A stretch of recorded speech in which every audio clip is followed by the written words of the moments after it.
బేస్తారం శుక్రవారం కొత్త సినిమాలు వస్తాయి. పెద్ద హీరోలే ఉంటాయి, చిన్న హీరోలే ఉంటాయి. 100 కోట్లు పెట్టినమని ఒకలు, 5 కోట్లలో తీసినమని ఇంకొకలు. గ్రాఫిక్ అట్లుంది, మ్యూజిక్ గిట్లుంది, పాటలు సూపర్, ఫైటింగ్ కేక అని మస్తు పబ్లిసిటీ చేసుకుంటారు అందరు చూడాలని. ఇప్పుడు పైసా ఖర్చు లేకుండా టాకీస్ పోకుండా పుక్కట్లనే సినిమాలు చూపిస్తుండ్రబ్బా. ఈ వారం సినిమా సూపర్ ఆడిందబ్బా. పుష్ప అరెస్ట్, మంచు ఫ్యామిలీలో మంటలు.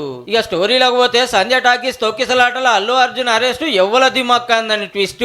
తోపు హీరోల మీద కేసులే కావు, ఒకళ్ళైనా పోలీస్ స్టేషన్ కు వచ్చే అక్కర పడిది గట్లనే పడిన అరెస్టే గారు, అరెస్ట్ అయినా జైలు దాకా పోరు. పోతే గీతే లైసెన్స్ కో, ఫ్యాన్సీ నెంబర్ ప్లేట్ కో ఆర్టీఓ ఆఫీస్ కు పోతారు గంతే. అసొంటిది బన్నీ బాబును బాగా జాప్తా పట్టుకపోయిరి. సినిమాలో పోలీసులతోటి హీరో గారు ఆడుకుంటే రియల్ గా పోలీసులు అంటే ఏందో పుష్పకు చూపించిన అయింది. చెప్పున్నే బెయిల్ వచ్చిన రాత్రంతా జైల్లోనే ఉండే కథ. థ్యాంక్ యూ అండి, thank you. I love you my fans. Thank you so much for unconditional love and support. ఇక పెదరాయుడి ఇంట్లో ఆస్తుల పంచాయతీ ఇంకో సినిమా. ఫామ్ హౌస్ కాడికి పైల్వాన్లు దిగుడు, పుస్తీలకు తయారవుడు. చిన్న కొడుకు పెద్ద కొడుకు కీసులాడుతుంటే నడుమిట్ల డాడీ ఆవేశం ఆపుకోలేక మీడియా మీద సిగమూగిండు, మా ఇంటికి ఎందుకు వచ్చిండ్రని.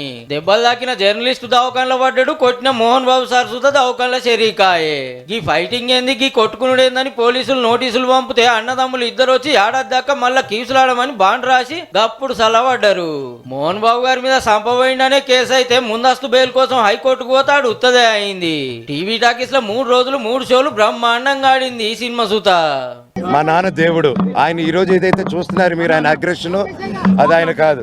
మీ అందరికీ ఇది ఒక బిగ్ బాస్ షో లాగా. ఓ వారం ముంగడికి పోతే వర్మ గారి సినిమా.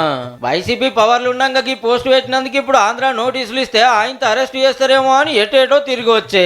ఎంక్వైరీకి డుమ్మాల మీద డుమ్మాలు కొట్టి ఆఖరికి హైకోర్టుకి ఆర్డర్ తెచ్చుకునే అరెస్ట్ కాకుండా మీడియా చూసి అదే భయపడి వణికిపోతున్నాడు, మంచం కింద ఉన్నాడు, కలకట్ట అన్ని మీరు అనుకుంటున్నారు కదా, ఏం జరగలేదు కదా. సినిమాలు అంటే ఏరే లోకంకి వెళ్ళి దిగొచ్చిన వాళ్ళు అనుకుంటాం. తప్పుంటే ఎవరైనా అరెస్ట్ అవుతారు, ఇంటింటికి మట్టిపోయా అనే గొప్ప సందేశం ఇచ్చిన రియల్ సినిమాలు కాబట్టే మీడియా, సోషల్ మీడియా, ప్రేక్షక దేవుళ్ళు బ్రహ్మరథం పట్టిండ్రు.